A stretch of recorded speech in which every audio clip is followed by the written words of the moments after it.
Welcome to our Lightning Lap Roundtable. Lightning Lap is Car and Driver's annual track event held at VIR. This is the 14th running of Lightning Lap, and we've gathered all of the drivers that set the times there, and we're going to have a discussion today about the most significant cars, some scary moments, interesting things that happened on track, and hopefully we're going to learn a lot about what the experience is like. We're joined by Print Director Eric Tingwall, Testing Director Dave Vanderwerp, Deputy Testing Director Casey Colwell, and Technical Editor Dave Beard. Those are our 4 drivers this year. And I guess the first question we have is, what was significant this year? What was interesting? What was a big standout moment for you guys this year? Well, one of the highlights this year was the first EV to successfully complete a lap. That is, complete a lap without pulling power. So we had a Porsche Taycan Turbo S, and it set a smoking lap time by any standard. I don't think you have to qualify it and say this is a good lap time for an EV. This is a great lap time for any car, especially a 4-door sedan as big and heavy. Dave Vanderwerp, you drove that car. Tell us a little bit about it. I did, and I was super interested to drive it because we were kind of hoping that this was going to be the first EV that could actually do a lap. The Tesla Model S that we ran a few years ago didn't make it more than a quarter of the way around a single hot lap before it overheated and pulled power. And the Taycan didn't let us down. It essentially ran the same test schedule as any other car there. While it spent a lot of time charging in between, it handled we did just to give everyone a little background of sort of how we run.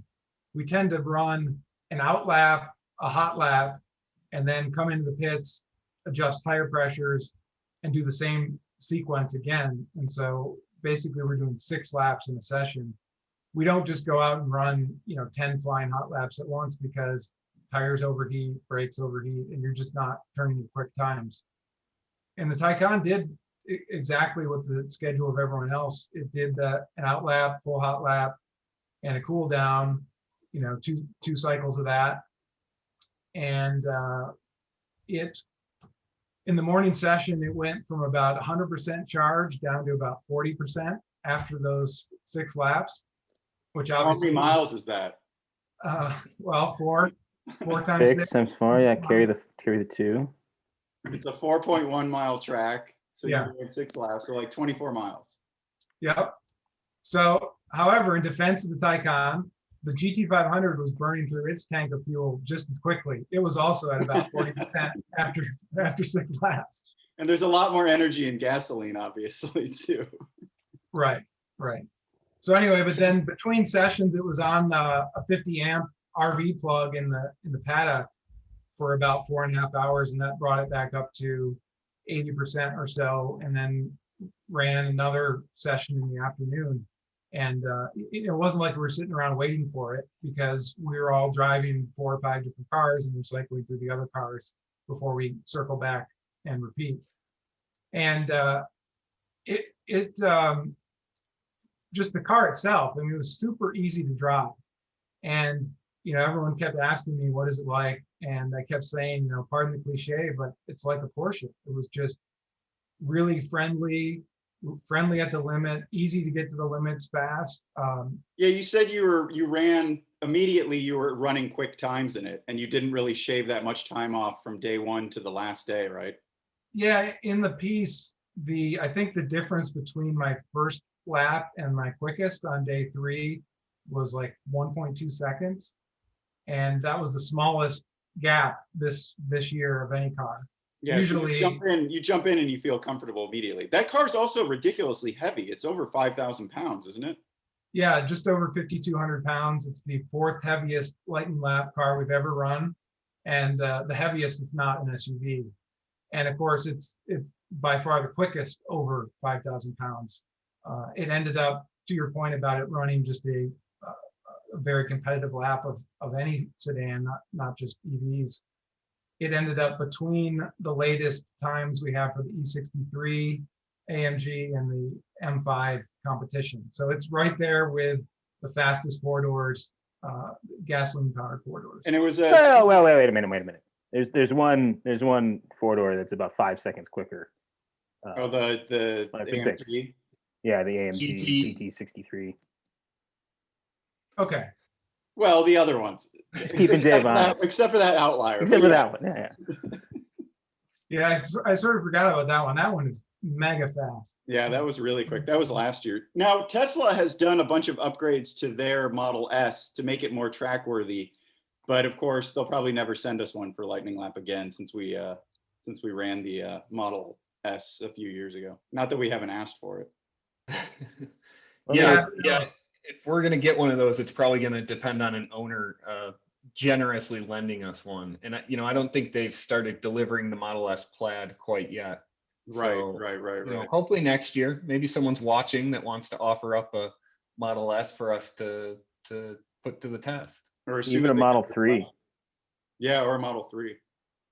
Yeah. Right. Model 3 Performance has a track mode, supposedly, that, I don't know if that would fare any better than the S at VIR or not. But yeah, we haven't been able to get one of those either. Another big story this year, mid-engine Corvette, obviously. I think, if you were still wondering why the Corvette team moved that engine from the front to the middle of the car, the answer is in the VIR lap time we set this year. Casey, you were the driver. Tell us about the results. Tell us what it was like.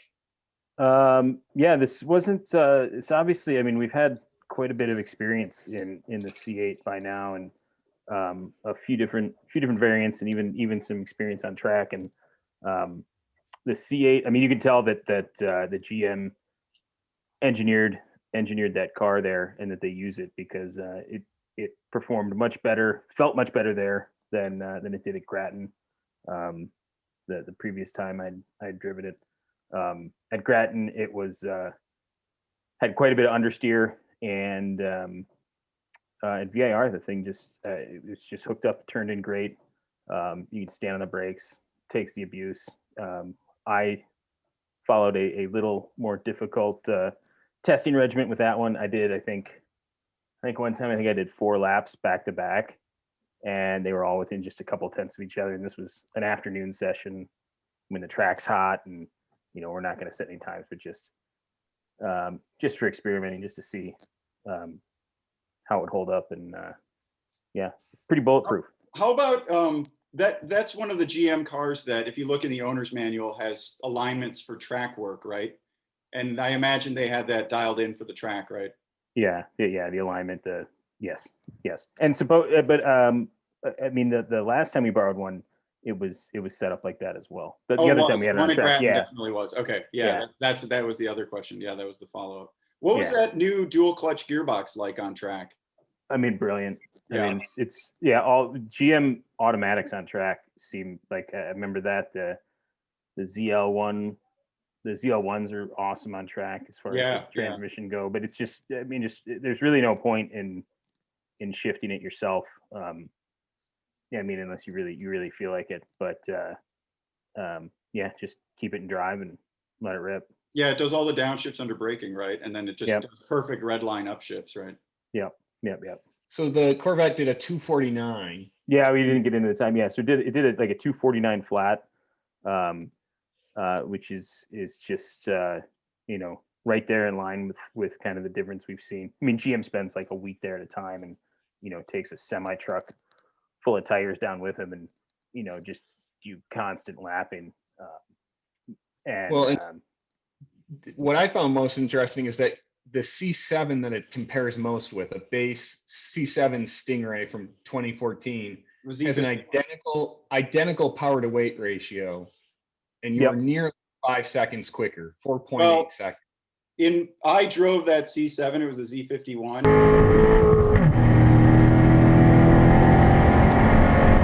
And the engine expired, or it blew its master fuse, and they couldn't get it to rerun. So I wasn't able to set my hottest lap on the last day, so I had to settle for, what was it, a 53.5 or something? somewhere in something there. like that. Yeah, like a 53 flat maybe. So I think I could have gotten a little more time off of that if it hadn't had that issue. And it wasn't my fault. Yeah, because what were they I mean, I was trying to remember that because GM always. I mean, the nice thing, because GM spends so much time down there, they always come down with guys that know the track and know the car And have set the times there too. and have set the times and can really really help us especially extract precious tenths out of these cars. And they always come down and always like, yeah, we set this time, but they always, it's usually about a 2-second buffer. Yeah, And, it's around that. Yeah. Yeah. And then I always claim that since we were doing this in hotter weather than they did, so yeah. Well, there's hotter weather, but I mean, I think if you give it's a joke. I'm just joking. any, no, I know it's a joke. Wait, is anybody else Casey, reading? No. what tires were on that Corvette? It was a Z51, right? So they're Yeah, like Z51 spec with the 4S. magneto rheological dampers. But yeah, it's a Pilot Sport 4S. I think it's a run flat. I think it's a ZP 4S ZP. Let me look at that. I have that in a handy spreadsheet somewhere. Now, what about when we ran it at Grattan, the Corvette and the Cayman GT4 were neck and neck, but at VIR, the Corvette put some distance between itself and the Cayman, yeah? Yeah, definitely. And a lot of that comes down to speed on the straight, I think, if I remember this correctly. Like even still, it's impressive because that GT4 is on a track tire. Yeah, that's right, Dave. That's absolutely right. Up to? Yeah. Are you checking to see if it's a zero pressure tire? No. I was looking at. He's Sorry, committed. I had this thing all. We can edit this. Yeah, that's fine. Or not. Yeah, not. No, I was looking at the peak speed, and this was sorted. This one I can eat A some little gummy bears. cattywampus like. Yeah, I mean, actually no. I guess it was only about 2 miles an hour in the straight. I thought it was a bigger delta than that. Oh, it's not big. Yeah. Yeah. What were the seats like in the C8? It's got those brand new seats. Did you have the most aggressive seat? Yes, it's the most aggressive seat that works much better on track than on the street. We had that on a comparison test that Dave Beard and I did, and the I think it's like the GT3 whatever the comp seat or competition The top seat. one, yeah, the top one, whatever the most expensive one is. I think it's a little firmer, and that really cuts into ride quality. But if you're going to spend a lot of time on track, it's a good. So the C8 has performance traction management, which allows you to dial in the stability and traction control. Did you run it full off, or did you run it in race mode? You ran it full off. No, I ran in race mode. Okay. And you didn't feel it. You didn't feel it cutting in on corner exit or anything. Yeah. So race mode is no traction control, and it's only it's only like if you get really out of shape does the stability control cut in to help you. Oh, I thought race mode was traction control, no stability control. All right, we're gonna have to edit this and figure out which one's right. Yeah, I say it the opposite way. I thought that too. I was going to say that, Tony. I thought it was traction but no stability. Right, because that's what I ran into when I tested the really high-powered Camaros and Corvettes. Is that it would cut power, thinking that I couldn't put the power down, but I felt like I could put the power down. So I was it does that. Yeah. I was you might be right does about that like where it's cutting the throttle. Yeah, didn't get any of that whatsoever. Oh, that's great. So it really hooks up. But you're also, that's the 495 horsepower non-supercharged. The 700 horsepower stuff really seemed to overwhelm its tires. And I'm sure. The other thing I love about the GM stuff, the high performance GM stuff, is you can ratchet the belt all the way out and then bring it back, and it cinches as tight as you want against you and locks you in, which is it applies. It's not a 6-point belt or anything, but it's pretty nice. No, it's and that's because that's all the other seatbelts in the car have that because it's for child seats. Oh. Okay. So that if you're using a child seat if you're using a seatbelt to attach a child seat, so otherwise the child seat would move out like if you were to strap it in. So so that they just add that they wisely put that into the driver's seat because I really like that feature. I don't understand why all cars don't do it because I mean I'd use it for everything. I'd use Yeah, it as a people cord on a would have to skid read the pad. manual to realize their car had it, and nobody does that. I read manuals. I know you do. What about the McLaren manual? That one I didn't Yeah, read. yeah, what happened there, Casey? So that's this year's fastest car, the McLaren 765 LT. It is the third quickest car around Grand Course that we've ever tested in our 14 Lightning Lap event.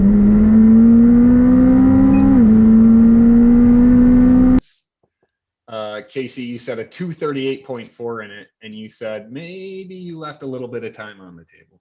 Yeah, it's that car, unlike the Corvette, is almost impossible to put the power down, as Tony says. Almost every corner, it's you just can't get back to wide open throttle without getting sideways. And there is a mode, stability control, or like a performance driving mode that they call variable drift control. I think VDC is what it is. And basically, if you activate it, the idea is that the car will hold a slip angle coming out of a corner indefinitely. Just stay there no matter what you do. And stay there, yeah. No matter what happens, you just keep your foot in it, and it'll work. And when I saw that, I thought it was like for drifting, like if for people who want to go drift but don't want to look like idiots and spin, or when they're exiting Cars and Coffee and don't want to hit a curb. But yeah, so I did not activate that. So there was definitely a little bit left on the table. Whether or not it would have caught that GT2 RS, I don't know. But the GT2 RS was like a second, some change quicker, and yeah, it was nearly a second, wasn't it? Like 3/4 of a second or so. Yeah, I guess it was 37.8 to a 38.4. So yeah, so 0.6 of a second. Yeah, there's a possibility, but the 765, talking about the peak speed and everything, the 765 was like 10 miles an hour faster on the straight, which is Wow. big. And no other car. I mean, so the 765 did 174.6 miles an hour on the straight, which is what's wild. there's that little kink on the front straight, and anything over 160 starts to feel pretty. That starts to become a significant corner. Oh no, What's that like at 174 or there? Yeah, I mean, so I think it was about 165 or 168 at that point. And yeah, it's well over a G corner, and you can't really tell from the video, but the road, it's like, so it's just this kink, right? But then there's like the road kind of dips off on the left side, and the whole car, you feel the whole car like skip sort of. Yeah. And I want to say Lightning Lap maybe 6 or 7. I don't know if Tony or Dave, if you remember this, but Mark Gillies spun a Mosler there, and that was scary. Well, there's so like I always think bit, about that. I kind of always have this. In addition to it going a little off camber on the exit of that kink, there are like little bumps there that you don't feel in all cars. Some cars you feel it, some cars you don't. I remember the Ferrari F12 got kind of out of shape there.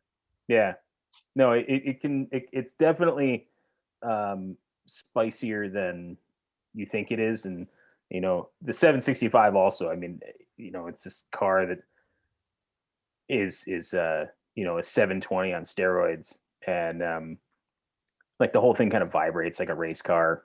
It makes a lot of race car-y sounds. So right, real raw. Yeah, totally raw. What was the 918 time on the straight? Is that the fastest, or is the 765 the fastest? Well, no, before the 918 at one point was the fastest, and that was 170.6. Okay. But did then the Senna eclipse that? Yeah, but the 720S eclipsed it, and the Senna did as well. Both so there's four cars that are in the 170 mile an hour club. All McLarens almost, except three McLarens and a 918, yeah. And the thing that blows me away on the really fast stuff, like what's the average speed over the entire lap in the 765? It's like 93 miles an hour. Oh, that's crazy. Yeah, that gives you 93.2. Yeah. Gives you such a good indication of what a fast track this is, right? That, we use the infield, which is the slowest portion of the track basically, and yet you can still be going dang near 100 miles per hour on average. And but if you compare it to, I mean, like Laguna is a faster track. Because that's something that, I mean, I know just in talking with manufacturers to get cars out of them, a lot of them, you mentioned VIR and they think of the full course, which is like the outline. It's like this giant triangle that is very much a horsepower track. And, those laps are, so well under 2 minutes. All these cars would be well under 2 minutes there. Yeah, we cut off the back straight. We use like 2/3 or so of the back straight, and then we turn off into the infield Patriot course, which is a way more technical course, lots of low speed corners, lots of elevation change. Really slows the cars down. I think we should also point out that 170 plus on the front straight, that's what racing series do. That's GTLM speeds and DPI speeds, which is, and we're in production cars. We're not far off the DPI cars, are we? On the 765 isn't that far off of the DPI cars, is it? Or Probably not. Those are like 185 or so. Yeah, I mean, I've tried hard to find telemetry of like those prototype cars. The one year that they ran them there, but they of course ran full course. They run the back straight is then the long straight, right, which is mega long. And Kerrigan Smith, I guess he's the COO down at VIR. He was telling me that they were carrying like 180 miles an hour down the back straight. So, I mean, it's probably quicker than. I mean, in a straight line, it's probably quicker than a lot of those cars. But Dave Beard, of course, you get in the corners and it's. Dave Beard, your significant car this year would be you had a couple, but GT500 comes to mind. Yeah, that car is an animal. And I had all this stuff planned out to say, no, I just forgot it. So we're gonna have to put that out.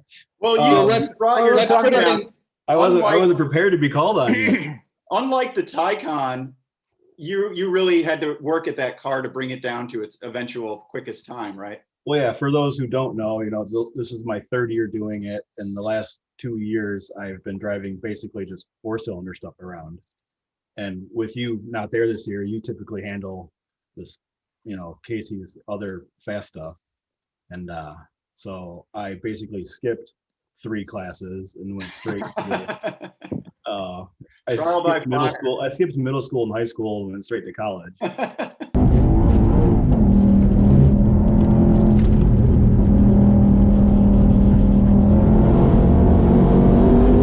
And Beard, what was your delta between your quickest lap prior to this year and this year? 20 seconds?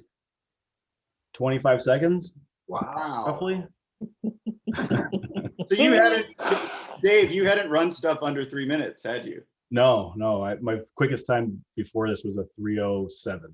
What I discovered when I made that leap was the really quick stuff is built for track use. So you don't have to worry about brakes fading as quickly, the tires hold up longer. Everything just sort of works a lot better considering the speed. But then you mentally and physically have to get up to speed.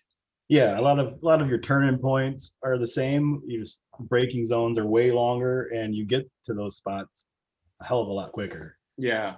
What was remarkable to me was when I'd finish a lap, I'd be like, "Wow, how did I get here so quickly?" Right. Like I'm already here. Uh-oh. Right. Exactly. So, what were some of the challenges with the GT500? Well, it's 760 horsepower, which that engine is just phenomenal. It pulls like hypercar, supercar stuff. It's just relentless. It just keeps going and going and going. So it actually beat one of the supercars, right? Just barely. Yeah, it was quicker than the Lamborghini, all-wheel drive Lamborghini. So for me, it was managing that power. And you think it should be more intimidating having 760 horsepower thrown at the rear wheels, with majority of its weight over the nose.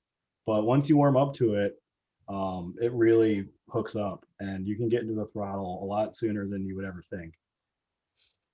Yeah, didn't the Yeah. Ford guys tell you that they were just going hard into it right off of one?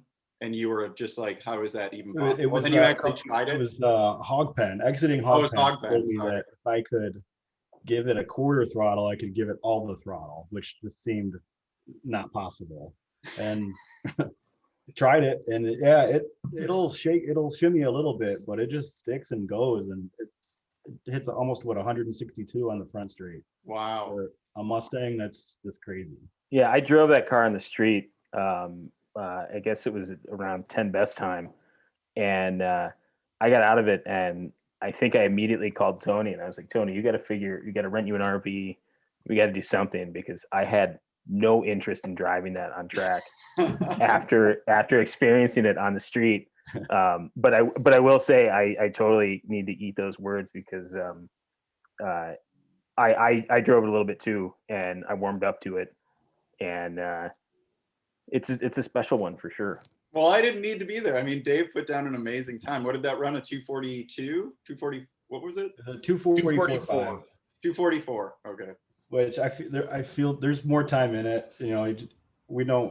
We have to go through 4 or 5 cars in 3 days. You have a lot to learn about all those cars, and you go back and look at it, and there's a quarter second there, and they add up. So. Well, it also proved, in addition to proving quicker than the Huracan Performante, than the Huracan EVO, it was quicker than all the Camaro ZL1 1LEs we've tested, because we've tested the automatic 1LEs and the manual 1LEs. Wasn't it quicker than both of those? Yeah, it was quicker than both of those. Yep. And a lot of that's straight line speed, because it's just insane how fast it accelerates.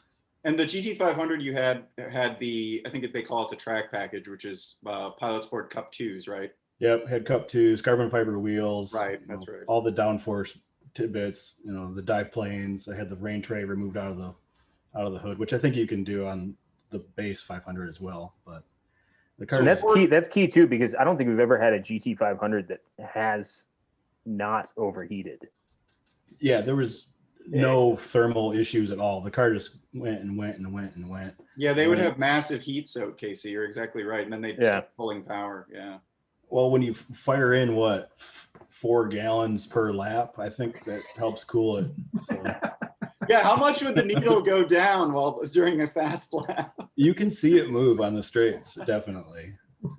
Because I think they said you get 6 laps out of a tank there, which is crazy. So that's another limiting factor. Is like you have 6 times to go around, and then you have to go back into the pits to get more fuel. So. Right. Now, Ford's gotten some grief about that having an automatic only. What was your experience with that transmission? It's fantastic. They did a really good job with the programming. It's always in the right spot. Doesn't have no spooky downshifts mid corner. Right. It's always there and ready to go. Did you shift it, or did you leave it in automatic? No, I did not shift it. They said that you can maybe get a couple tenths more out of the car if you manually shift it, but I was just so focused on not lighting the rear tires up and hitting the marks that for me it wasn't going to be worth the risk of missing a gear or something. Right, and blowing a lap, yeah. Yeah, the little time I spent in it, I remember also grabbing for a lower gear, and the nice thing about it was grabbing the lower gear didn't disengage the automatic upshift. So it was just like if I felt like I wanted a lower gear, I could take it and then just keep my foot in it, and it wouldn't it would upshift. It would upshift, yeah. That's just like that Lamborghini. Like I know Tony. That's one of the most frustrating things about that car is there's a kick down switch in the throttle, and even if you're through that kick down switch, it won't automatically upshift. Right. And I've talked to them, and I've asked multiple companies to make the kick down switch a signal that I want a red line upshift, so I don't have to concentrate on shifting it at red line. Because I've blown many laps because I went into the rev limiter and I didn't get to the paddle in time, and that's so frustrating. And I mean, as long as it does a perfect shift at red line, I'm happy on its own, Who drove the The Huracan? car's more than just a straight line monster too. I think it was just behind the 765 in turn 1 for grip with a 116. Wow. So it's got plenty of grip in all the corners, and it's also for over 4,000 pounds too. So it's not light.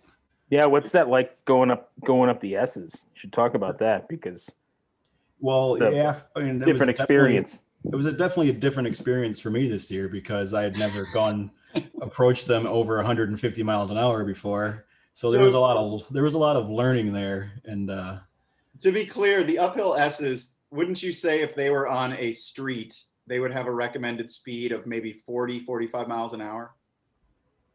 oh, I think it'd be like 30. Yeah, I mean, no, yeah, I mean, I would say it's probably like Huron River, like Huron River Road. Yeah, probably 35. Okay, so just so everyone who's watching this understands what it's like to go in, imagine a road that's marked at 35 and you're going in at 150 in a 4,000 pound car, Dave. Yeah, 4,000 pound Mustang that's really pissed off. Yeah, it just does everything you want it to do, and there's even more in it. I'm really confident in that. A little more time, yeah. It's never threatening. The car is never threatening. Did you run everything off? Does that car, I don't know that much about that car. Does it have? It has a track mode. I left it in track mode. I never had any interventions in it to make me want to turn it off. And it was kind of nice to have that in the back of my head that if something was going to go tragic, that little bit of safety net. it was there. Have somewhat of a safety net, but it never lit up the light with coming out of corners or anything like that. So I just left it on. Who drove the? We discussed the Lamborghini EVO a little bit. Who drove that? It's a frustrating one for me.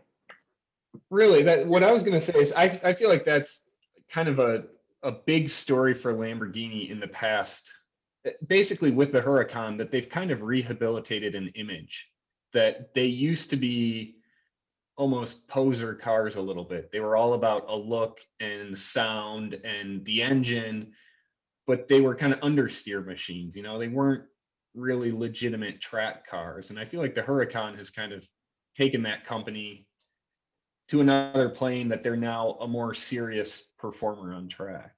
Yeah, it wasn't that far off the Performante's time, right, Casey? Yeah, it was like a second off the Performante's time, but like I'm driving it and like I just feel like it should go quicker.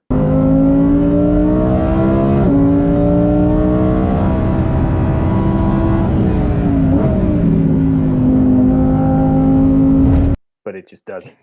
And that's kind of one of it was a tough one for me to wrap my head around it. And you know, I know Tony, you drove the Performante a couple years ago, right? Yep.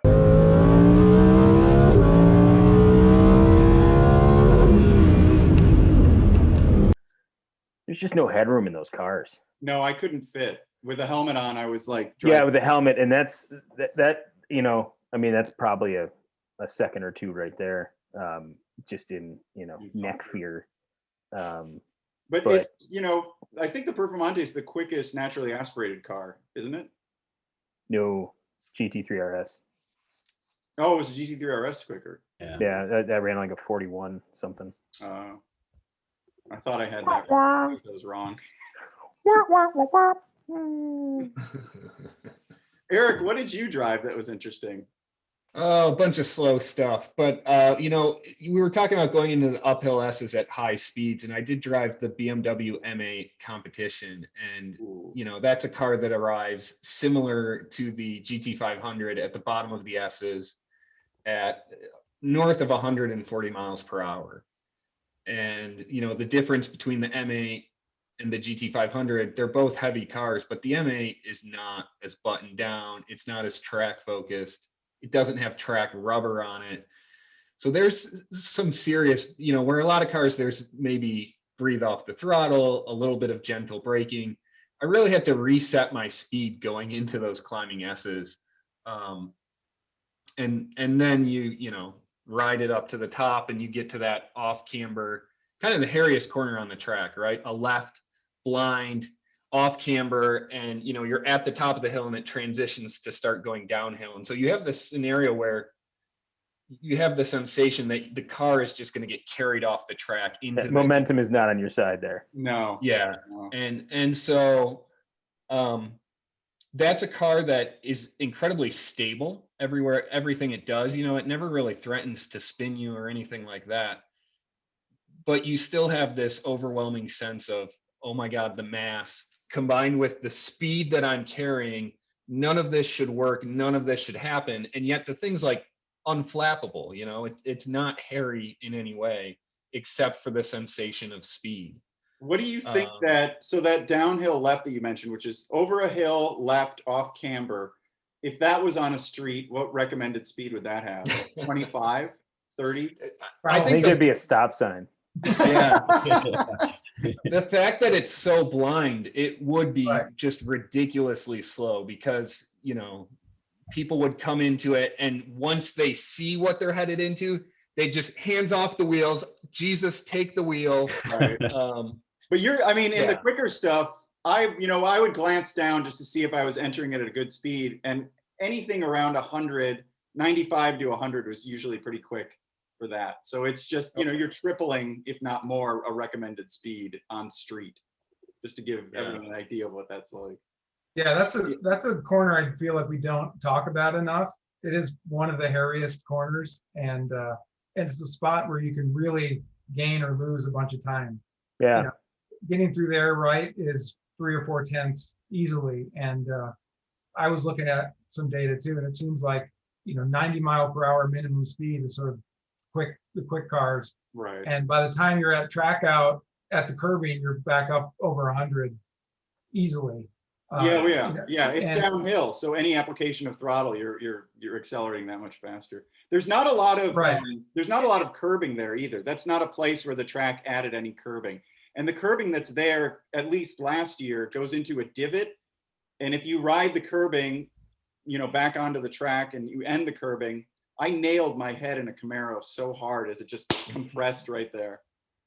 Yeah. The other thing about that corner too is that because you start, you know, it's like you got these 4 corners of the S's, and you know we talk about like average speed in the S's a lot, and the 765 was also the highest average speed in the S's we've ever seen, but it was a difference of, you know, it was like less than a mile an hour, or maybe it was I can't remember. It was 135 mile an hour average through the S's, and the difference between it and like the next quickest car in the S's, which was the Senna, it was no time difference. Like you don't gain, like being a hero in the S's, because then you end up, if you're too much of a hero in the S's, then you end up in the wrong spot for that off camber left turn. So the gains in the S's are far smaller than what you potentially lose in that off camber left.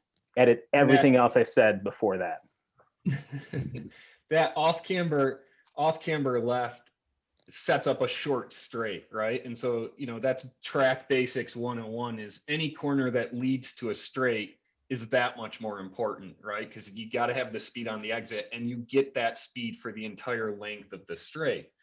So it's a short straight right there that leads into Oak Tree, but it is a straight nonetheless. So anything you can pick up on kind of entry, mid-corner exit benefits you for, you know, whatever it takes, 10 seconds maybe to get to Oak Tree, to the turn in for Oak Tree, somewhere between 5 and 10 seconds.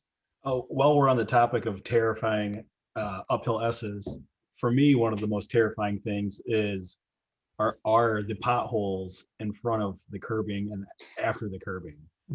It's hard not to fixate on those things when you're going up there and you're turning in at 140, 130, and you see this hole right in front of the curbing, and you want to be on the curbing because it's the quick way through there.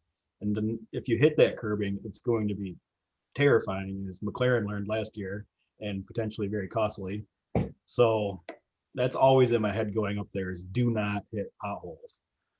Well, and they're not potholes in the road. These are like divots in the ground that are created because people are the transition from grass to curbing. Yeah. And they're getting into the, well, before the curbing even starts, they're trying to cheat a little bit. Yeah. They're trying to Jim Merrow that. exactly, the pro drivers, I was going to say, kind of have encouraged us over the years to cheat that, right? And to say, you know, get it over as far to the right as you can for that bit of the curbing, or drop 2 off through there, and you can do it. But if you do it in the wrong spot, you're going to pay for it, or the car's going to pay for it at the very least. Yeah. if Tony you're not- once did that, but this is on the infield. This is a fun anecdote. It was like, I think an E63 where he put the right side off in the transition from the south course to like the infield coming back up the hill, and punched a hole in the wheel about this big, and then finished the lap. Yeah, it was a big impact. Yeah.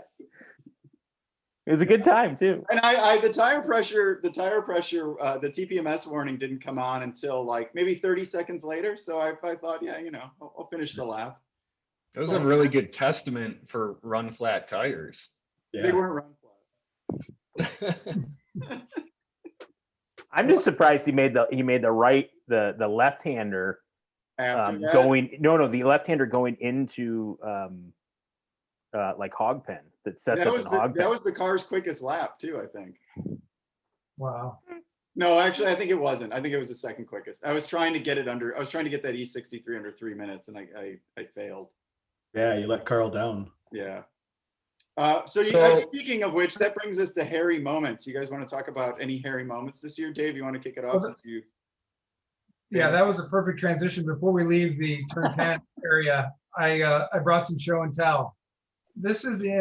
I'm in the CLA45, which we can talk a little bit more about this year. That was another super overperformer. But this was coming up into the S's, and then the right and that fast left we're talking about, where I had quite a moment.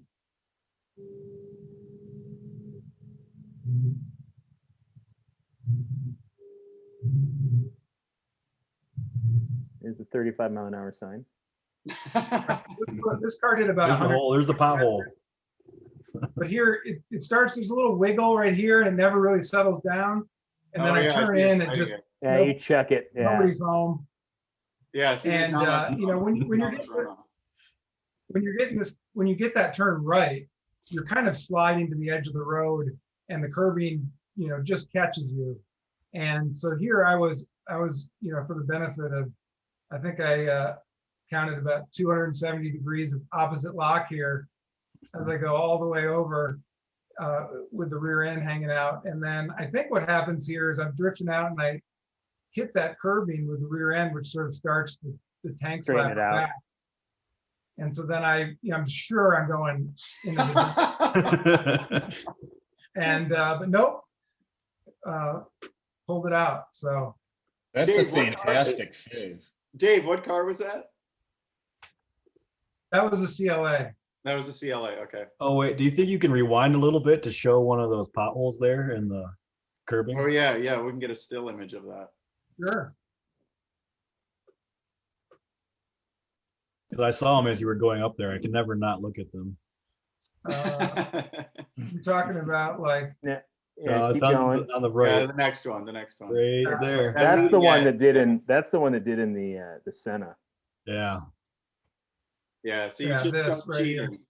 and they put some dirt in there like halfway through our event this year. You can see. Yeah, it. they did. They filled it in. They filled it Yeah, with clay. but I still wouldn't want to hit it. Yeah. No, No. it makes a gentle curb into something horrible. You know, and you can tell where the tires need to be from the rubber line on that curb where you want to be, and you're playing. You know, it's a very dicey game with that hole there. My hairy moment for the year, Tony, you talked about when you graduate from the slower cars to the faster cars, you kind of stop worrying about brakes and less so about tires.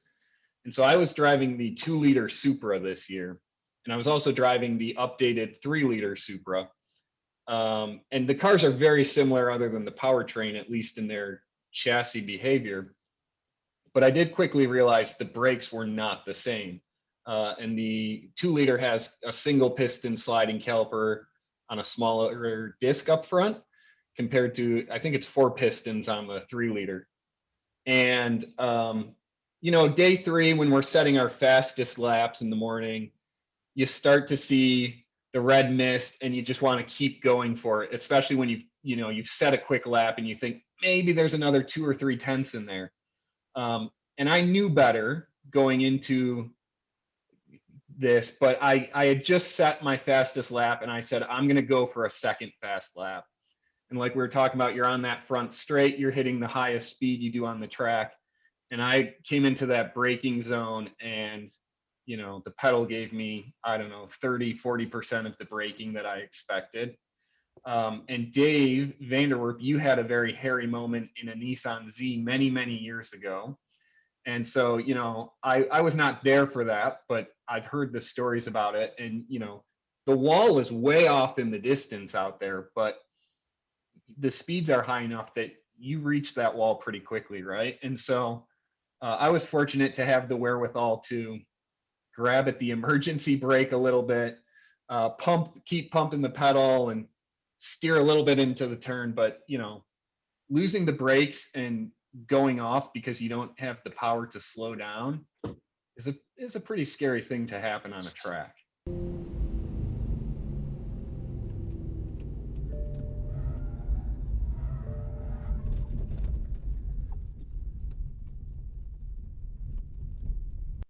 Yeah, it's the absolute worst. Yeah, I found the tire wall.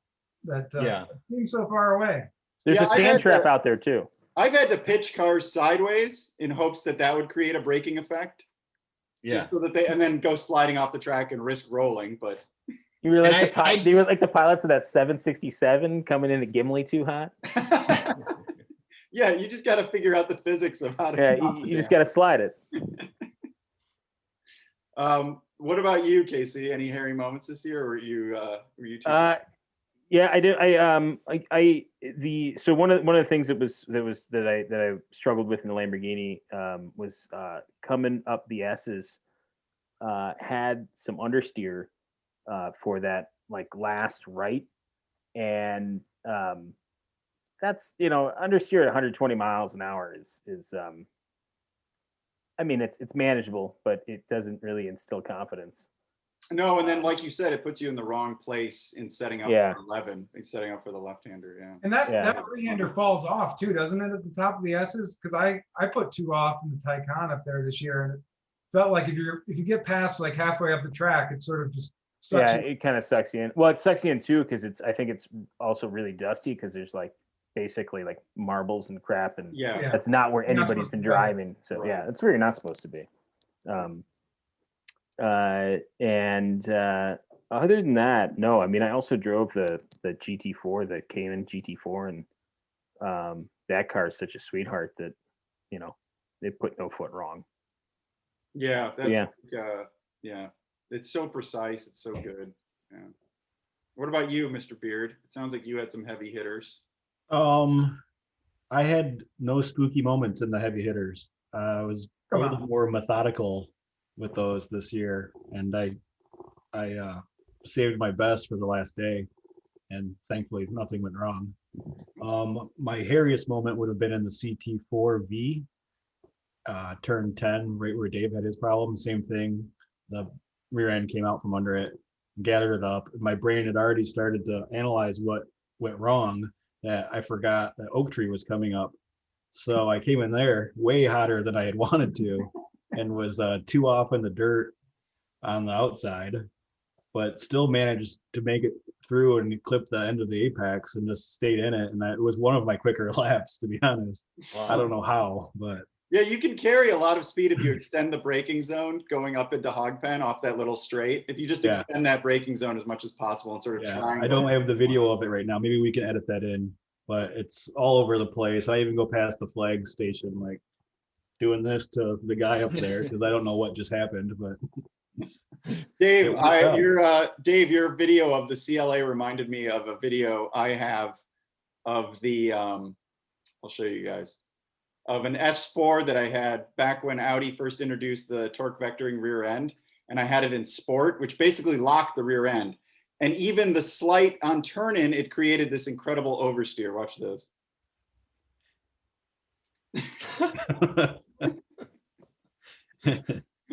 That's the same spot. Yeah, that's the exact looking the other way. Downhill. That sort of gives you an idea of what that downhill's like. Yeah. So yes, big little bit of a moment in CT4V, CT5V exiting the infield S's. I was a little impatient with getting onto the throttle at the last right, and it pushed wide, and I was forced through the grass there, but it was pointing at the next corner, so I just stayed in it. And that was my second quickest lap in that car, but race control said 4 off doesn't count. So, and I don't know if we have enough time to speak about those two cars, but for people who think that, you know, the CT4 and CT5Vs aren't real Vs, they're really good cars. They drive extremely well, and you know. Do they Basically, both have? they Do they needed both more have? power, right? Sorry. Oh, Nick. you cut off. I mean, basically, they needed they could use some more power. Oh yeah, Chassis was brilliant, but that car is 100% primed to handle more power. So it when should be the exciting. when the V Blackwings come out, I'm sure those are going to be spectacular around there. Yep. Because what were the CTV 4V and 5V times? The CT4 was a 3. I have it right here. It was a 306.2, which puts it ahead of the last CTS V Sport. And the CT5 was a 304.1. So it was a lot quicker than the It's a CT6 good time. Sport, right? And what did the 3 Series do? 3 Series was a 303.2. But it's a huge delta on the straight, right? Yeah. Well, that BMW's got, you know, one of the sweetest engines on the market these days. The inline 6, it's so good. Whereas the Cadillac engines are a little flat on top. That BMW just pulls and pulls. Dave, do both of those Vs have performance traction management? I know the CT5V does. Does the CT4V? It does have a variant of it. It's not as intense as the CT5. Oh, it doesn't have all the capabilities. It doesn't have the EDIF in the rear. So, Oh, okay. but we might want to fact check that a little bit. Dave Vanderwerf set a record this year for quickest front wheel drive car, right? Yes, the Mini GP unseated the Civic Type R by 1/10 of a second only to take the front drive record holder title. And really it came down to straight line speed. I'll share my screen again. This sort of tells you all you need to know about the Mini. I mean, you look at this just huge gap in straight line speed on every straightaway between, here we're showing the Mini GP versus the Civic Type R, and then the previous front drive champ before that was all the way back to the Cobalt SS, which held that title for what, 8, 9, 10 years, something like that. Yeah, 10 years. But so the Mini did it all on straight line speed, basically.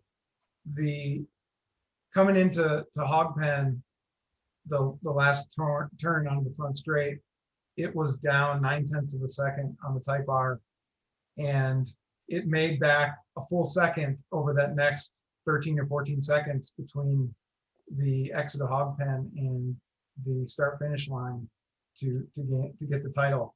In any of the more technical sections, the Type R had more grip, and the Mini, it has a lot of personality, but it really wasn't very fun or easy to drive on track. It's obviously based on straight line speed, has a ton of power going through the front wheels, and it has a limited slip diff that if you get on the power just a little too much, it locks up the front wheels and just drags you off the track in a bunch of wheel spin and understeer. Locks up the axle, doesn't like, not like brake.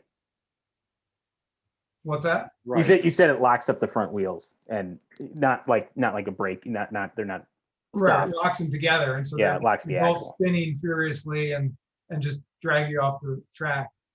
And it also has got a couple other quirks. And the other cars that have this engine, like I noticed this too in the X2 M35i, but it really sends a big jerk through the steering wheel during wide open throttle upshifts. And there's a wide open throttle upshift that happens right at the entrance to the S's. See it here.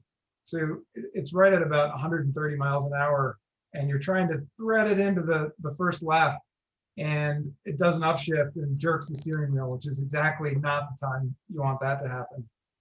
And then the typical or traditional 8-speed automatic is what it's stuck with, and it's not a great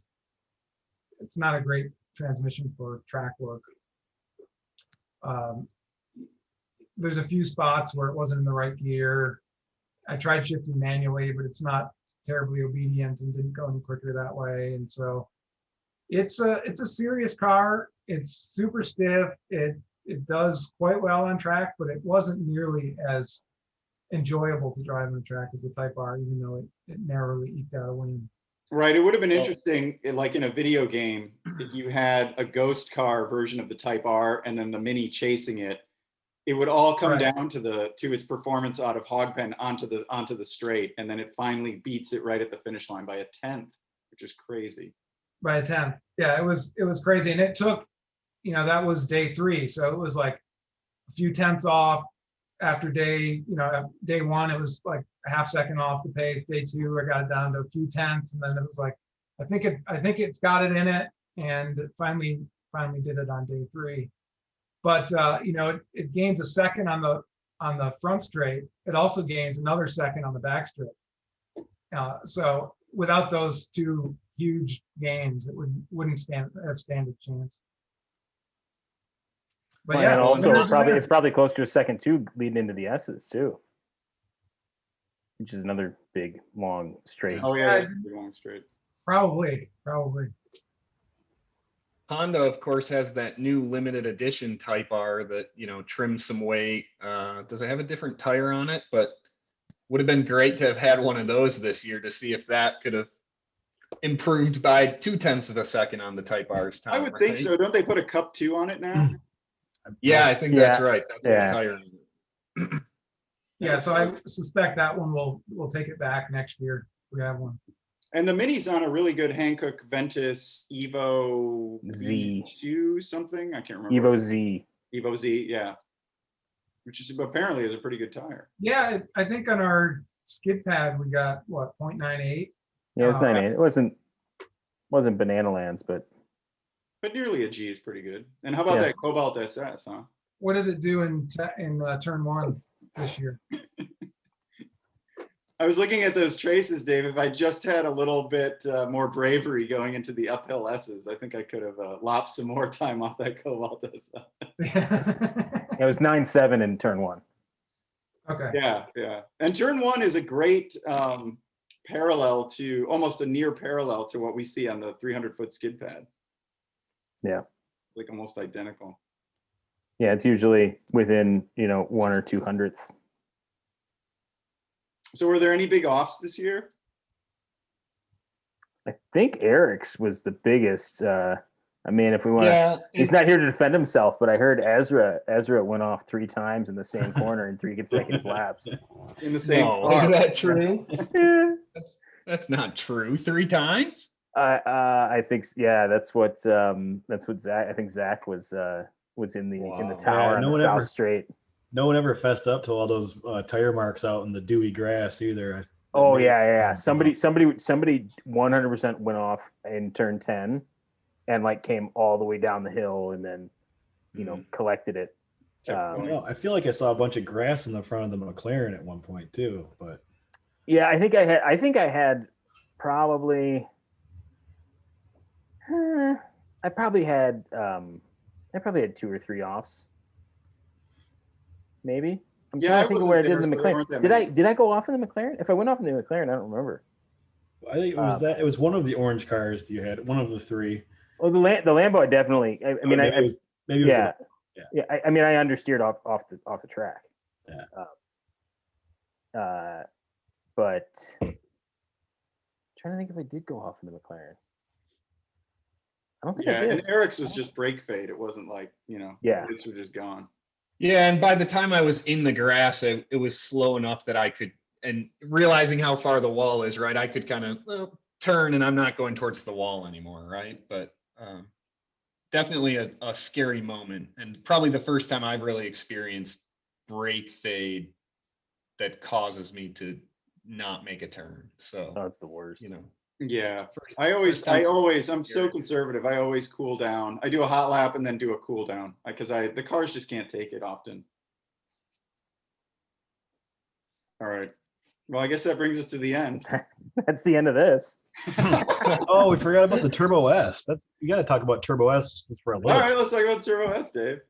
because that car did a smoking lap of 242.5, and it was on a regular summer tire. It was Right, it was on a P0, PZ4, right? a PZ4. I think I looked, the other cars in the top 19, top 20 are all on a track tire.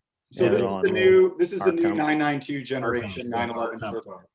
This is the new 992 generation 911 turbo, which adds a lot more horsepower, wider front track, and a whole bunch of 640 horse, revised all-wheel drive system, and it's just Bigger diameter tires. yeah, just to build off of like what Casey said about the GT4 and Dave said about the Taycan. The turbo is just stupid easy to drive. It's obedient. It does everything you ask of it, and more. You can just lay into the power super early. Brakes are flawless. It's just a precision tool. But Did you end up running in that? 242.5, I think you have to go all the way back to the C8. The C8 is the next quickest car, I believe, on a non-R tire. Yeah, you know, Dave Vanderwerp, you speculated that I think they're $2,800 for are they Trofeo R tires on the CLA45? You speculated that that's a port installed option that Mercedes may have made just for our event, which of course the rules say they have to be run with a tire that's available from the factory, basically. And so, you know, Porsche, I'm sure that could have easily done the same thing with a 911 Turbo S, right? But they have not yet certified a track tire for that car, and no funny business about it, you know, just put down a blistering lap on the factory tire that every 911 Turbo S is gonna come on. So Yeah, that's I have no doubt that car would have run a high 39 on R comps. And those tires squeal, and you'll see in the videos, the tires squeal everywhere. You know, every ounce of energy put through those things it's all they can take. And yeah, a better tire would really make that car something crazy. Yeah, and we've reached this point where track tires are like so ubiquitous in this test. I drove a 4-cylinder Mustang this year that was on Pirelli P0 Corsas, you know, so you can come by track tires so easily that when a vehicle is performing at the level that Turbo S is without track tires, I just feel like that's such a notable, significant thing for the year. Is that look how fast this thing went without the easiest way to take time off of a vehicle's lap. Yeah, exactly.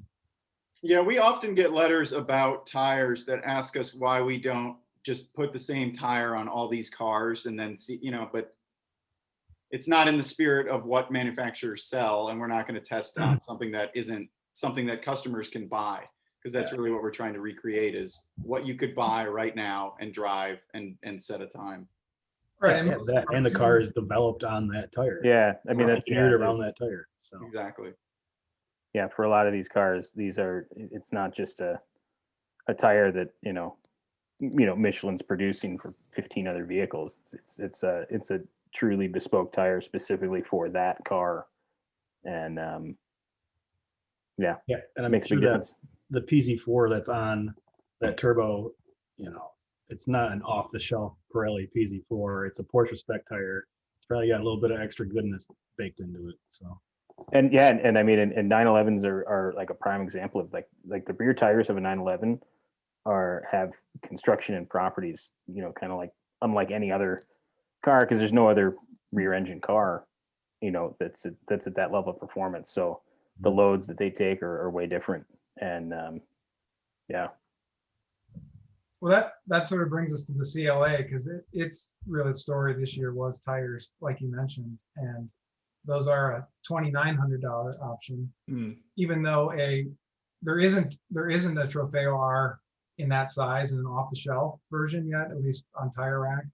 But the one in the next width up go for about $1,600.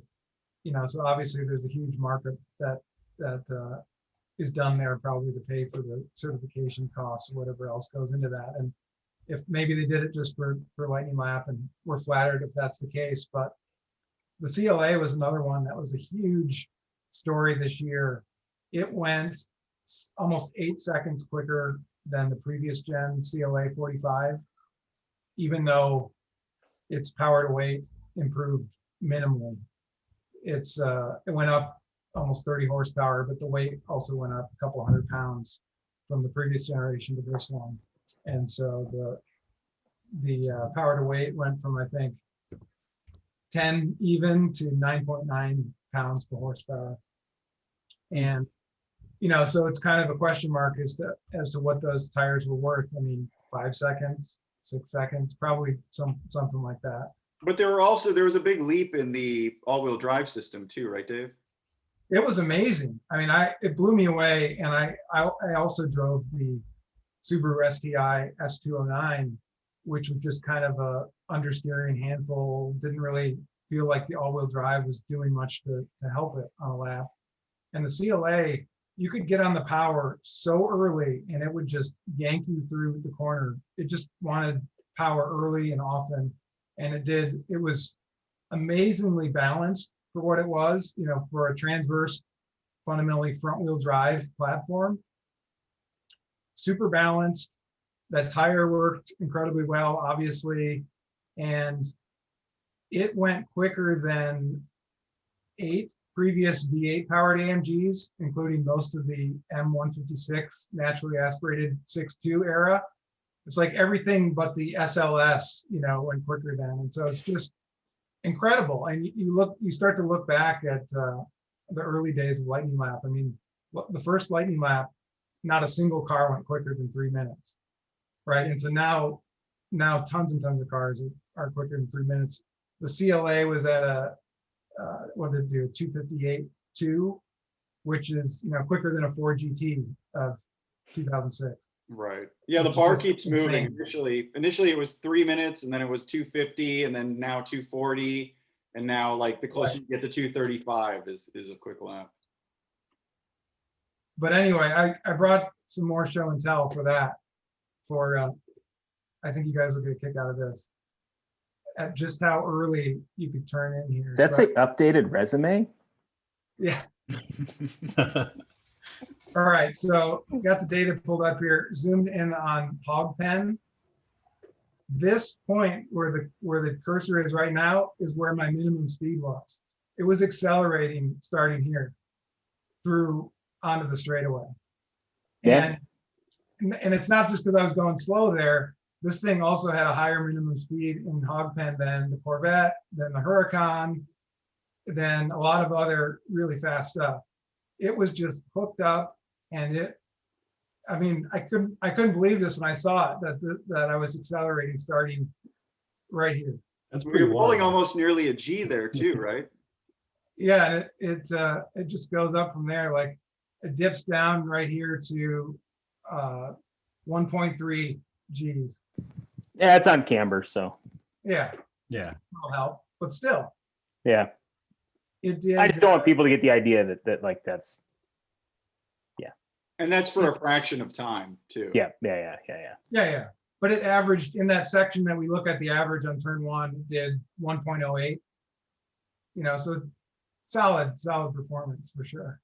And what does that thing cost? What does it see it? Come on. I thought you had all that stuff up. I got it up here too. I got it somewhere. Oh, none of the prices are filled out on the master spreadsheet. That's because I was waiting for Beth to certify them. I've got it. right here. 48,375? No, that's not right. That sounds low. That's the old one. Yeah. I mean, Uh, 79.9, almost 80K.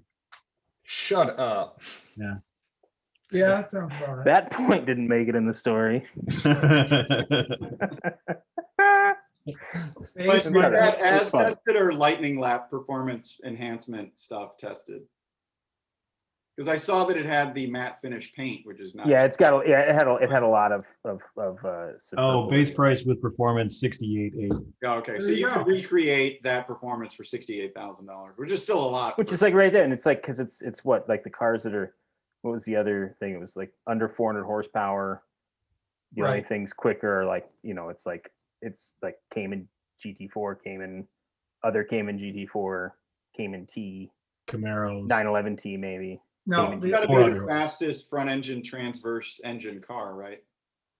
Oh yeah. By a lot. right, that benchmark was under 400 horsepower and under 3-minute lap times. There's only a handful, and they're all Porsches except for the CLA and also the Supra got on that short. Oh, Yeah, right, the Super yeah. did too. Yeah. So So they're were all there any German. cars, Casey and guys, were there any cars that we asked for that didn't make it this year? Because I mean, people are always like, why isn't the Ferrari there? Why isn't this there? You want to talk about Yeah. that? No. Ferrari, they haven't shown up in recent years. I think the last one we had was a 458 Italia, or did we have a 488? We had a 488. Mhm. But not a Pista, Nope. just a 488 GTB. On Yeah. So Suzuki yeah, tires. it's been a while, so we haven't seen an F8. No Aston Martins have ever participated in Lightning Lap. It would have been great to see a Vantage out there, or and then obviously some Teslas. Those are kind of the big ones. Yeah, those are the big ones. I mean, anything else was either, I mean, like there's, I mean, I guess, an RS6 wasn't available, but it wasn't available to us. It was, it was available at the time. They had them in the country, but they didn't make one available to us. So, but most everything else, it's like it either wasn't available. Like we did this, and this is another thing. It's like we did this in October. We didn't even talk. Like this was originally planned to go down in May, and we kind of had to kind of bail and then figure out a new schedule with VIR, and fortunately they had some days in October, and but yeah, I think pretty much everything else is if it wasn't there, it wasn't available yet. That's kind of the Right. We asked Kind of for it. It's not like we forgot these things. yeah. All right. Well, that brings us to the end of this. If you enjoyed this, please give us a subscribe or a like. And look for Lightning Lap in which issue is it? March issue. February, March issue, and it's online. It's online at carandriver.com right now. You can head And over. you might be watching this on cardriver.com. So, all right. Thanks, guys. Go over to YouTube and subscribe.